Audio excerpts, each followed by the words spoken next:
Selamat sore semuanya, saya Priska Putriyanti dengan nomor NPM 190100035. Saya dari semester 6 kelas ganjil Teknik Industri. Di sini saya akan mempresentasikan jawaban dari soal UAS saya yang mengikuti mata kuliah Design of Experiment. Baiklah, agar tidak terlalu lama, saya akan langsung membagikan PowerPoint yang sudah saya susun untuk penyelesaian tugas Design of Experiment kali ini.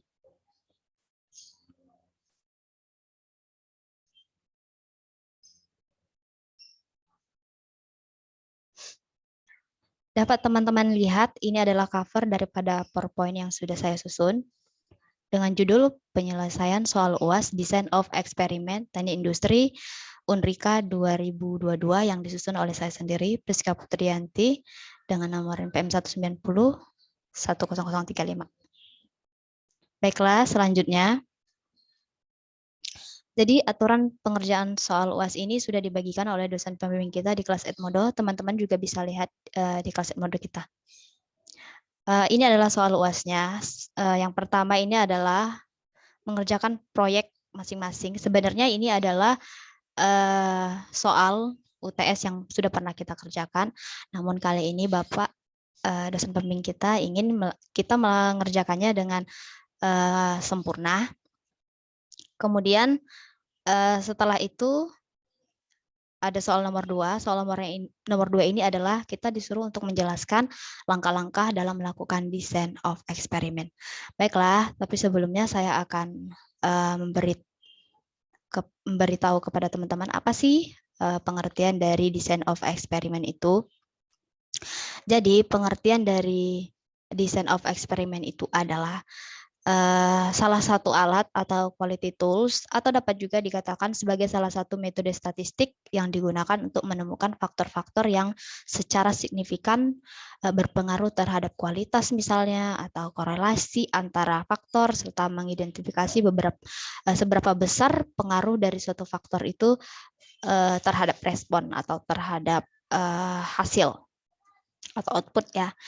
Dan untuk selanjutnya juga DOE digunakan untuk menentukan nilai optimum dari masing-masing parameter yang berpengaruh sehingga menghasilkan kualitas produk yang diinginkan.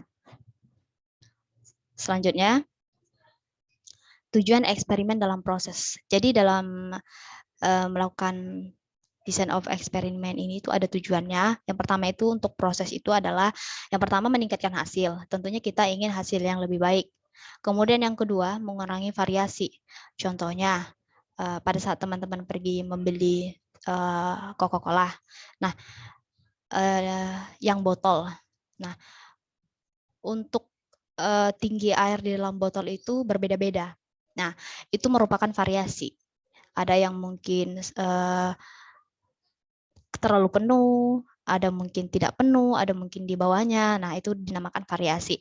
Nah, untuk hasil yang baik itu adalah yang konsisten. Jadi sama, tinggi ratanya sama, rata.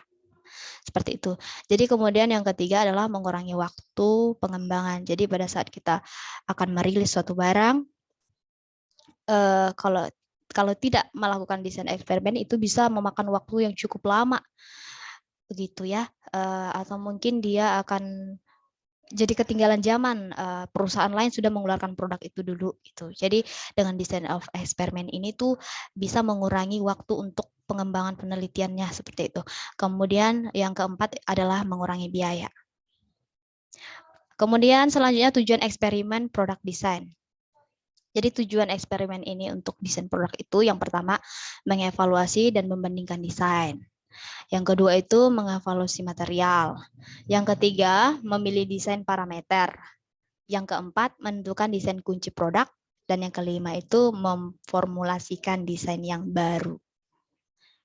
Oke, selanjutnya. Ada dua aspek dalam setiap masalah eksperimen. Ini dalam setiap kita melakukan eksperimen, dua aspek ini wajib ada. Yang pertama adalah desain eksperimen dan yang kedua adalah analisis statistik data.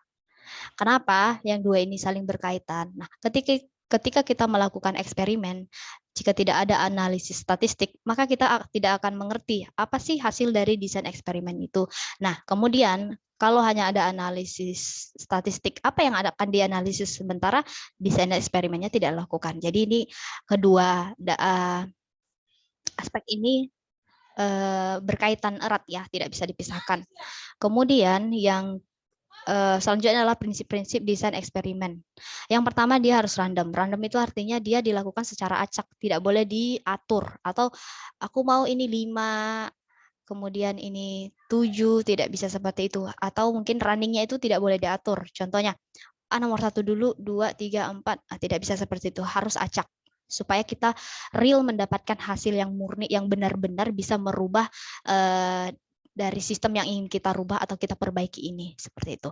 Kemudian yang kedua, replika. Replika itu artinya pengulangan. Jadi untuk melakukan suatu eksperimen, kita harus melakukan pengulangan. Tidak cukup hanya untuk sekali saja.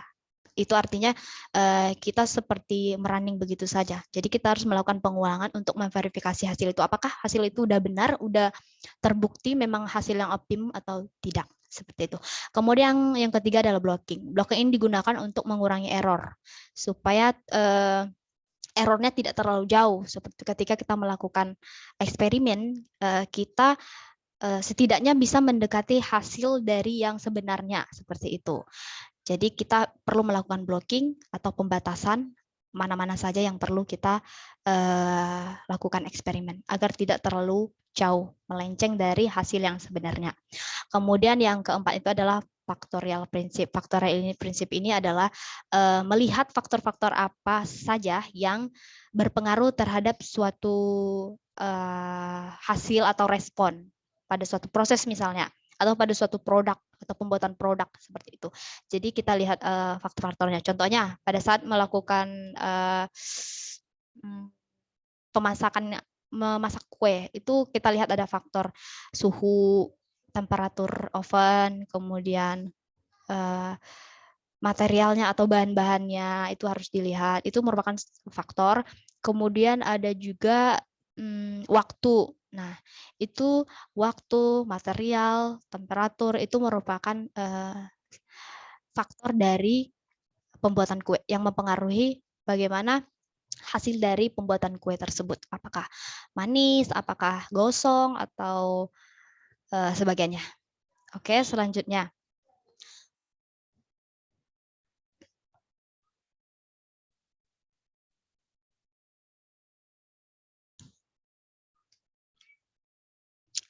Mengapa kita perlu melakukan desain eksperimen? Yang pertama, eksperimen itu mahal.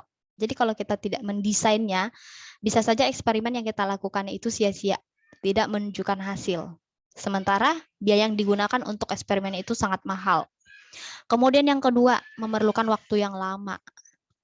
Ya, suatu eksperimen itu memerlukan waktu yang lama. Jadi kalau tidak kita desain, bisa jadi gagal atau tidak jadi atau bertahun-tahun seperti itu. Kemudian yang ketiga, beresiko. Ya, beresiko. Contohnya pada saat kamu melakukan penelitian terhadap suatu bom atau bom atom atau vaksin pada saat ke COVID kemarin ya, para ilmuwan itu melakukan eksperimen untuk mendapatkan vaksin COVID-19. Nah, kalau kita tidak mendesainnya, maka itu akan beresiko atau berakibat fatal. Mungkin bisa membuat kematian banyak orang seperti. Jadi kita perlu mendesainnya benar-benar, baru kita bisa menerbitkan hasil yang optimumnya. Kemudian yang keempat itu adalah pengetahuan yang belum lengkap. Ya, untuk melakukan desain eksperimen itu karena ada sesuatu yang mungkin belum diketahui. Oleh sebab itu kita perlu melakukan design of eksperimen ini. Oke, selanjutnya. Ini adalah terminologi dari of eksperimen.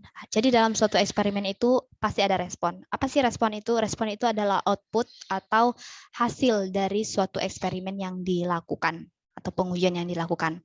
Nah, respon ini dipengaruhi faktor. Nah, faktor ini adalah variabel yang mempengaruhi proses pada saat kita akan mendapatkan respon. Nah, akan ada faktor yang mempengaruhi proses. Nah, proses ini dan faktor ini ada levelnya masing-masing. Setinggi mana ia mempengaruhi si respon. Level dari faktor ini mempengaruhi respon seperti itu. Kemudian ada interaksi. Di sini juga ada interaksi antar faktor. Contohnya pada saat pemasakan kue antara faktor suhu, temperatur ya, temperatur dengan waktu lamanya pemasakan. Misalnya pada saat kita memasak kue itu di temperatur 200, kemudian waktunya itu misalnya 3 jam. Nah, itu bisa-bisa masakan kita gosong seperti itu. Jadi mereka faktor itu saling berinteraksi ya untuk mendapatkan respon. Nah, responnya itu adalah kue yang gosong tadi. Nah, tapi ketika kita memasaknya dengan faktor misalnya waktunya tepat, kemudian temperaturnya juga tepat, maka kita akan mendapatkan hasil yang bagus, kue yang bagus seperti itu. Itu adalah interaksinya. Jadi dalam design of experiment itu ada faktor yang saling berinteraksi. Kemudian di sini adalah diagram untuk melakukan design of experiment ya. Jadi ini akan selalu seperti ini ketika kita akan melakukan design of experiment atau pengujian, itu selalu ada input. Ada yang kita akan masukkan untuk diproses, ada tujuannya. Kemudian akan terjadi proses. Nah, proses ini akan dipengaruhi oleh beberapa faktor. Ada itu faktor yang bisa dikontrol, ada juga faktor yang tidak bisa dikontrol. Contohnya, pada saat kita melakukan pengujian mengenai tanaman, supaya tanaman itu subur. Nah, faktor yang mungkin bisa kita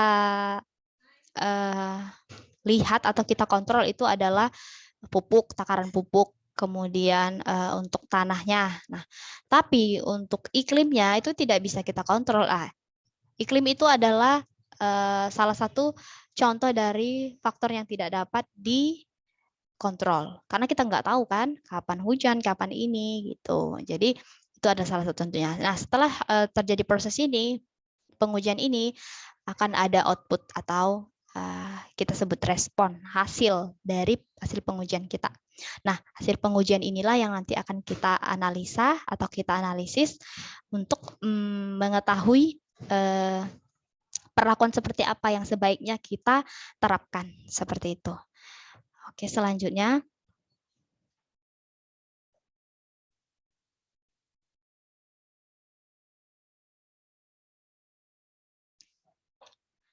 Ini adalah syarat melakukan eksperimen. Yang pertama, harus seorang ahli di bidang tersebut.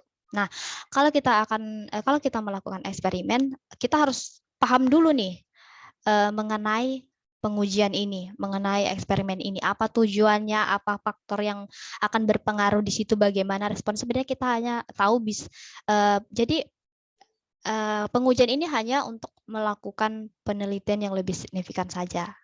Gitu. Kemudian yang kedua itu adalah sederhana. Jadi untuk melakukan design of experiment ini harus sederhana, jangan terlalu berbelit-belit atau rumit seperti itu. Kemudian yang ketiga, mengenal hal praktikal dengan baik. Nah, ini seperti yang saya katakan tadi. Jadi sebelum melakukan desain atau pengujian, kita tuh harus mengenal dulu material apa, kemudian apa yang akan kita teliti, kemudian faktor-faktor apa sih yang berpengaruh terhadap responnya nanti. Nah, itu kita harus sudah tahu. Kemudian yang keempat, percobaan itu tidak sekali jadi. Nah, seperti yang tadi, syarat itu harus berulang. Prinsipnya itu berulang-ulang. Untuk apa? Supaya kita mendapatkan hasil yang real, yang sebenarnya, yang murni. Karena pengujian itu nggak bisa kita lakukan sekali. Kita harus melakukan verifikasi apakah sudah benar, apakah benar-benar sudah optimum seperti itu. Jadi kita akan mendapatkan hasil yang optimum. Setelah kita melakukan pengulangan verifikasi itu, maka hasilnya nanti itu benar-benar yang optimal, dan itu adalah respon yang kita inginkan untuk meningkatkan kualitas misalnya, atau meningkatkan hasil yang banyak atau baik seperti itu. Nah, di sini juga ada penjelasan percobaan adalah suatu tindakan verifikasi dari hal-hal yang mungkin terlewatkan dari perhatian. Bisa juga dikatakan tindakan pembuktian dari dugaan-dugaan yang mungkin perlu dibuktikan. Jadi sebenarnya kita melakukan desain eksperimen ini untuk sebenarnya kita sudah tahu nih hasilnya. Contohnya masak kue nih. Ketika kita mengadonnya dengan gula sekian, kita sudah tahu nih, ini nanti kemanisan misalnya, atau ini kurang gula nih. Nah, sebenarnya kita sudah tahu, cuma kita melakukan eksperimen kembali untuk memverifikasi benar nggak sih dugaan kita ini. Nah, seperti itu. Oke, selanjutnya strategi untuk melakukan eksperimen. Strateginya ada 3. Yang pertama adalah dengan menebak-nebak. Ini best guess, approach, trial and error. Ini trial and error. Jadi ini salah satu strategi dalam eksperimen ya. Jadi kita bisa menebak-nebak ya seperti yang tadi. Kalau nanti saya masak dengan suhu sekian, pasti gosong. Misalnya suhu 300 derajat Celcius akan gosong. Nah, seperti itu. Jadi kita sudah bisa menebak nih, menebak-nebak. Nah, itu merupakan salah satu strategi dalam eksperimen. Kemudian yang kedua itu ada one factor at a time. Jadi atau OFAT ya. Nah, di sini artinya satu faktor pada satu waktu. Nah, pada saat melakukan OFAT ini yang kita selidiki itu hanya atau yang kita uji itu atau yang kita analisis itu hanya satu faktor saja. Contohnya faktor temperatur oven pada saat memasak kue. Takaran materialnya sama nih atau pengadonannya sama nih, sama-sama diadon di bahan-bahannya sama. Ini satu adonan ya, seperti itu misalnya. Pengadukannya sama, adonan yang sama, waktu pemasakannya juga sama, kemudian dimasukkan ke dalam 3 temperatur berbeda. Jadi kita memasaknya dengan 3 temperatur yang berbeda. Nah, faktor yang dikatakan one factor a time ini adalah faktor yang tadi, yang satu ini adalah temperatur. Jadi temperaturnya itu merupakan faktor yang satu itu. Selanjutnya semuanya sama. Nah, yang pertama itu dia dimasak dalam 100 derajat Celcius, kemudian 200 derajat Celcius, dan yang ketiga itu 300 derajat Celcius. Nah, eksperimen faktor di sini adalah pengujian terhadap faktor temperatur oven tersebut. Selain itu, semuanya sama. Oke, kemudian yang terakhir itu adalah faktorial eksperimen. Contohnya faktor pada pembuatan kue itu misalnya sebenarnya ada faktor oven, temperatur oven, waktu, bahan. Nah, ini dites dalam waktu yang sama. Nah, kalau kita melakukan faktorial eksperimen ini, kita akan meneliti lebih dari satu faktor saja.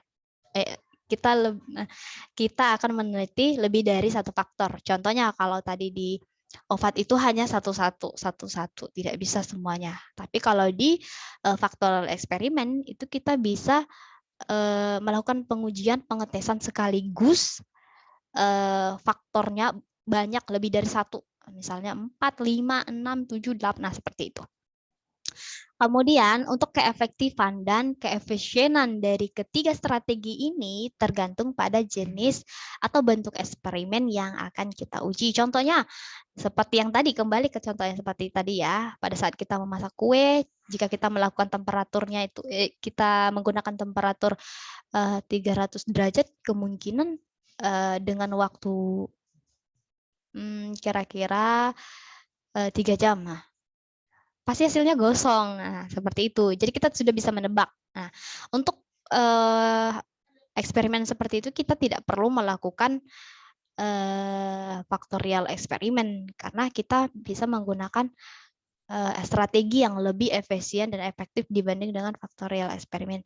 Untuk faktorialnya boleh digunakan, tapi kita akan menggunakan yang lebih efektif dan efisien tentunya. Oke, selanjutnya. Ini adalah langkah-langkah dalam melakukan desain eksperimen. Yang pertama, sama seperti yang tadi, kita harus mengenali masalah ya. Ini saya buat terjemahannya.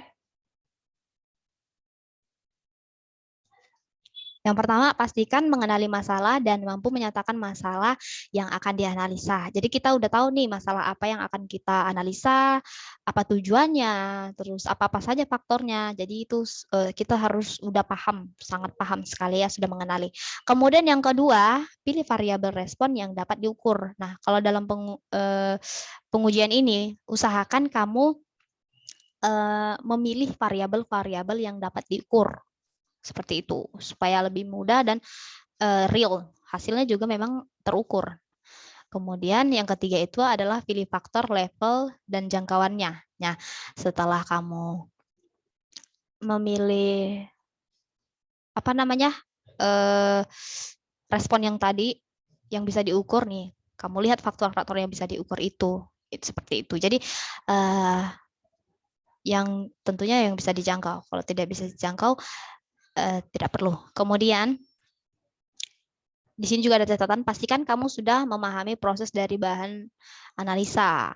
Seperti yang nomor 1 tadi ya, kamu sudah harus paham apa-apa saja yang akan kamu gunakan, misalnya, kemudian pokoknya sudah mengenali lah apa-apa saja yang akan digunakan dalam pengujian ini. Kemudian yang keempat, pilih desain eksperimen yang akan dilakukan. Hal ini dilakukan untuk menyaring faktor-faktor yang signifikan mempengaruhi respon. Screening ini bisa dilakukan dengan metode yang pertama itu adalah faktorial atau fraksi faktorial. Kemudian, ini faktorial aja ya. Di bawahnya saya sudah menggunakan faktorial. Fraksi faktorial. Nah, ini ada berapa di sini? Ada 4 metode langkah-langkahnya ya. Ini ada faktorial, kemudian fraksi faktorial, ada metode Taguchi juga, kemudian untuk mengoptimumnya ada respon surface metodologi atau sering disebut RSM. Nah, ini saya sudah semat-sematkan link-link yang mungkin teman-teman perlu untuk melihat bagaimana prosesnya. Ini link untuk bagaimana sih menggunakan pengecek analisa faktorial itu gitu, seperti itu ya. Jadi di link-link ini ada contoh soal dan video saya menyelesaikan tugas-tugas dengan menggunakan software Minitab. Mungkin teman-teman bisa kalau butuh seperti itu. Jadi saya ada sematkan. Kemudian selanjutnya ini adalah langkah yang kelima. Nih ya. Yang kelimanya, lakukan percobaan secara random ya tadi ya. Jadi dalam penelitian melakukan eksperimen kita harus menggunakan langkah yang random. Tidak bisa yang diatur, tidak bisa ranknya dari sekian, baru sekian langkahnya. Saya running yang ini dulu 1, 2, 3 biar teratur, seperti tidak bisa. Jadi kita harus melakukannya random.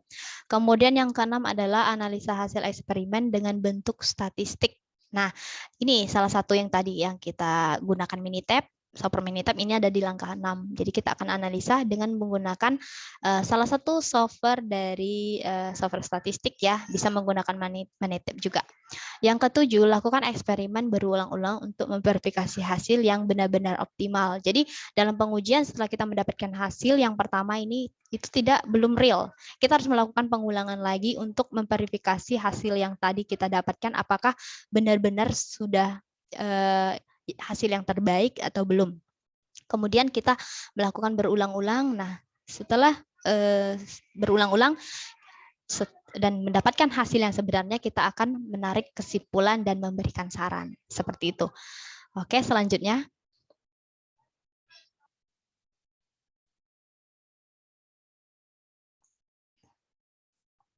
Seperti yang tadi saya sudah katakan, bahwasanya soal untuk yang nomor 1 itu adalah soal UTS yang sudah pernah saya kerjakan sebelumnya. Teman-teman juga bisa lihat linknya di sini ya. Ada di sini untuk pengerjaannya. Kemudian yang link tadi saya bagi. Kemudian ini adalah pembagian soal sesuai nomor urut dalam daftar hadir mahasiswa. Jadi ini soal yang dibagikan langsung oleh dosen pembimbing kita pada saat melakukan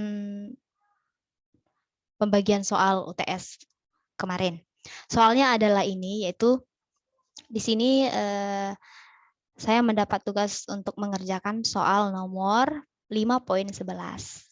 Dan soalnya itu adalah seperti ini. Jadi dalam bahasa Inggris, soal 5.11 ya. Kemudian saya sudah menerjemahkannya supaya teman-teman juga bisa memahaminya dengan mudah. Soalnya itu dalam sebuah artikel Kontrol Kualitas Industri 1956 halaman 5-8 menjelaskan percobaan yang menyelidiki pengaruh jenis kaca dan jenis fosfor pada kecerahan tabung televisi. Variabel respon adalah arus yang diperlukan ini dalam mikroamps untuk mendapatkan tingkat kecerahan yang ditentukan. Datanya adalah sebagai berikut. Jadi datanya itu ini ya yang ada di tabel ya teman-teman. Dan kemudian ada pertanyaan yang harus saya selesaikan. Yang pertama itu, apakah ada indikasi bahwa salah satu faktor mempengaruhi kecerahan dengan menggunakan alfa sama dengan 0,05. Kemudian yang B itu, apakah kedua faktor tersebut berinteraksi? Ini juga menggunakan alfa sama dengan 0,05. Dan yang terakhir, bagaimana analisis dari residu percobaan ini. Oke, selanjutnya, sebelum kita mengerjakan, kita harus tahu aturan hipotesis. Jadi dalam setiap percobaan eksperimen atau melakukan percobaan itu kita pasti menggunakan aturan hipotesis di mana V value normalnya itu alfa sama dengan 0,05 dan jika P value lebih besar dari alfa dari 0,05 ya, maka H0-nya diterima.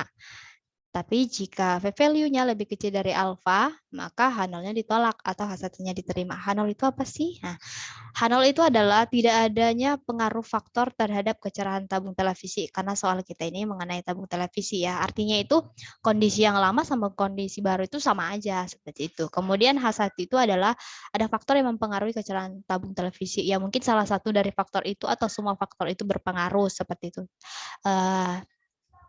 Pernyataannya ada pengaruh dari faktor tersebut terhadap kecerahan tabung televisi. Nah, artinya itu kondisi yang lama lebih jelek daripada kondisi yang baru misalnya seperti itu. Oke, selanjutnya. Nah, ini adalah data yang kita ketahui dari soal yang tadi yang ada di tabel atau ini. Nah, ini adalah data-data yang diberikan pada soal ini. Di sini saya sudah menerjemahkannya ke tampilan Minitab ya. Jadi ini data eksperimennya. Kalau dalam tampilan Minitab seperti ini. Selanjutnya, nah sebelum kita melakukan penyelesaian soal 5.11 ini, kita harus lihat dulu nih, apakah datanya itu normal atau tidak.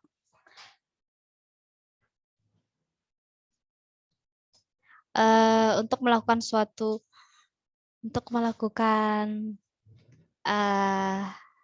eksperimen kita harus tahu dulu nih datanya itu normal atau tidak. Nah, kalau datanya normal, baru kita bisa melanjutkan eksperimen yang akan kita lakukan ini. Nah, jika dilihat dari dari grafik normal probability plot ini, teman-teman bisa lihat garis merah ini adalah normalnya ya, garis normalnya. Nah, dan data-data atau elemen-elemen atau model-model yang kita lakukan untuk pengujian ini itu berada dekat sekali dengan garis lurus ini, tidak berada jauh. Artinya, data yang kita miliki ini adalah normal dan bisa digunakan untuk penelitian. Kemudian dari versus fit-nya juga ini ada residualnya ya. Nah, pita atas dan pita bawah itu lebarnya sama dan elemennya juga tidak jauh, tidak melebihi batas daripada versus fit-nya. Jadi datanya normal atau homogen ya. Nah, di sini karena data yang kita miliki dalam eksperimen ini normal, maka eksperimen dapat kita lanjutkan. Nah, bagaimana cara untuk kita mendapatkan grafik ini atau menganalisis apakah data ini normal atau tidak? Kita bisa menggunakan software Minitab. Caranya seperti ini ya teman-teman. Sebelumnya kita lihat soalnya. Oh, dari sini aja ya, soalnya biar lebih terang.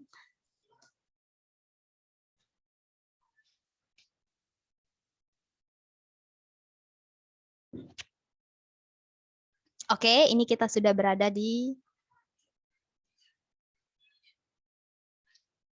Bentar ya, saya akan bagikan Minitab-nya.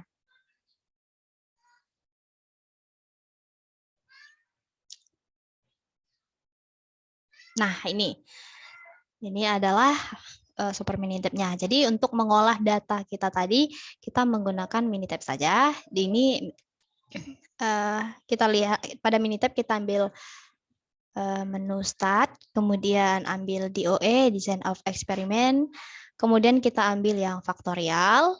Setelah itu kita create faktorial desainnya. Kita klik. Nah, yang tadi itu ada, kita lihat lagi ya supaya teman-teman tidak bingung. Kita lihat kembali soalnya tadi. Jadi pada soal ini ada dua jenis faktornya. Yang pertama adalah tipe kaca, kemudian yang kedua adalah tipe fosfor. Nah, untuk tipe kaca ini ada 2 level dan tipe fosfor ini ada 3 level. Ya, teman-teman bisa lihat level dari si tipe kaca itu adalah level 1, level 2, kemudian si fosfor ada level 1, level 2, dan level 3. Kemudian untuk replikanya ada 3 kali pengulangan. Nah, contohnya seperti ini. Untuk pengujian antara si tipe kaca di level 1 dan tipe fosfor di level 1 itu ada 3 kali pengulangan atau 3 kali melakukan percobaan seperti itu ya teman-teman. Oke, sekarang kita lihat, kita kembali ke Minitab. Kita akan mendesain di Minitab. Oke, seperti ini ya. Nah, karena tadi itu ada yang satunya 2 level, yang satunya lagi 3 level, maka kita pakai yang general full factorial design. Kalau kita pakai yang ini hanya 2 level, artinya kedua faktor itu memiliki 2 level, sementara soal yang tadi saya dapatkan itu ada yang 3 level, ada yang 2 level. Jadi kita pakai yang general full factorial design. Oke, kemudian number of faktornya itu 2 ya, karena tadi tipe kaca dan tipe fosfor aja. Setelah itu kita klik desain. Nah, di sini kita bisa namain untuk faktor pertama dan faktor keduanya ya. Ini faktor A, faktor B-nya. Kita namain di sini adalah kelas tipe. Oke. Levelnya itu adalah 2. Nah, kemudian yang kedua itu adalah fosfor. Fosfor tipe. Dan levelnya ada 3. Nah, seperti ini ya teman-teman. Kemudian number of replikanya itu ada 3. Oke. Setelah itu kita klik oke. Nah, selanjutnya kita klik faktor. Kemudian di sini kita lihat faktornya. Untuk si gelas tipe atau tipe kaca, dia ada 2 level, level 1, level 2, dan fosfornya ada level 1, 2, dan 3. Berarti sudah oke. Langsung aja kita klik oke. Selanjutnya kita lihat option. Option ini kita lakukan secara store design in worksheet ya, karena sebenarnya ini sudah ada hasil dan bukan untuk melakukan desain permulaan lagi, tapi sudah menampakkan datanya. Kita di sini untuk menganalisis saja. Setelah itu kita klik OK. Selanjutnya kita lihat resultnya. Apa sih yang ingin teman-teman ambil, teman-teman lihat dari analisa ini. Nah, di sini saya akan memilih summary table and design table. Jadi biar lebih lengkap seperti itu. Tergantung kebutuhan teman-teman ya. Setelah itu kita klik OK dan kita tunggu Minitab-nya melakukan processing.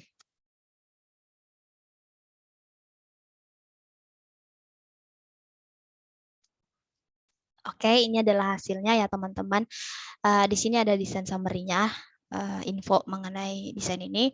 Yang pertama itu faktornya itu ada 2, replika atau pengulangannya 3 kali. Untuk base running-nya itu ada 6, total running-nya ada 18. Nah, base running itu ada yang ini 1, 2, 3, C1, 2, 3, sampai 6. Kemudian untuk total running-nya 18. Teman-teman bisa lihat barisnya ke bawah ya. barisnya ke bawah itu ada 18.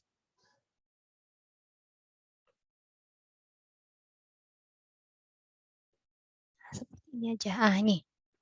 Jadi ada 18 ya. Nah, itu yang dikatakan dari arti dari total runningnya. Setelah itu di sini base blocknya 1. Jadi total blocknya 1 aja. Terus untuk desain tabelnya itu seperti ini ya. Running pertama 2, 3, 4, 5 nih. Nah, running ini harusnya acak seperti itu, tapi karena data kita sudah tersusun seperti ini, jadi untuk kali ini saya tidak melakukan random. Kemudian bloknya 1, ini adalah faktor yang pertama tadi ya. Ini tipe kaca. Nih. Jadi ini desain dari tabelnya. Ini sama ya teman-teman. Di sini yang untuk running pertama itu A dan B atau tipe kaca dan fosfor itu satu-satu. Artinya ini adalah level 1. Level 1, kemudian level 1 ke level 2 seperti itu. Oke, selanjutnya kita lihat analisanya ya. Analisisnya. Cara melihat analisisnya, kita klik menu start pada Minitab, kemudian ambil DOE, Design of Experiment, kemudian faktorial, dan kita lihat analisisnya dengan memilih Analyze Factorial Design. Oke, akan muncul kotak dialog seperti ini. Kita klik di sini. Oh, sebelumnya saya lupa. Kita harus isi dulu responnya ya teman-teman. Nah, cara mengisi responnya, kita kembali ke soal tadi.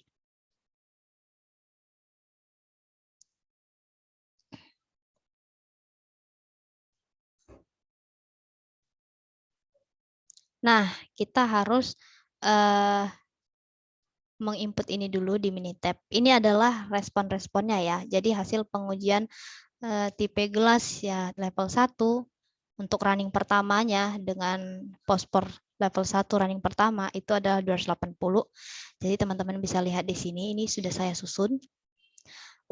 Cara melihatnya seperti ini. Untuk running pertama itu ada di level 1 untuk tipe kacanya, dan tipe fosfornya juga di level 1. Running pertama ya, running pertama. Jadi ini. Running pertamanya 280. Nah, teman-teman bisa isi di sini 280. Kemudian selanjutnya lihat runningnya di sini. Untuk running 2 itu bisa kita lihat di sini. Untuk tipe gelasnya itu adalah level 1. Kemudian untuk tipe fosfor itu adalah level 2. Nilainya 300, teman-teman bisa lihat di sini tipe gelas 1 dan fosfornya level 2 ya. Gelasnya level 1, fosfornya level 2, di running 2 ya. Jadi ini. Di running, coba kita lihat running ke berapa? Running kedua. Kemudian tipe gelasnya itu 1. Kemudian fosfornya 2. Running 1, fosfornya 2. Running 1, fosfor 2, gelasnya 1. Jadi nilainya adalah 30 ya. 300 maksudnya. 300. Jadi teman-teman bisa isi di sini 300. Nah, cara pengisiannya seperti itu ya, teman-teman. Oke, kita kembali ke Minitab-nya.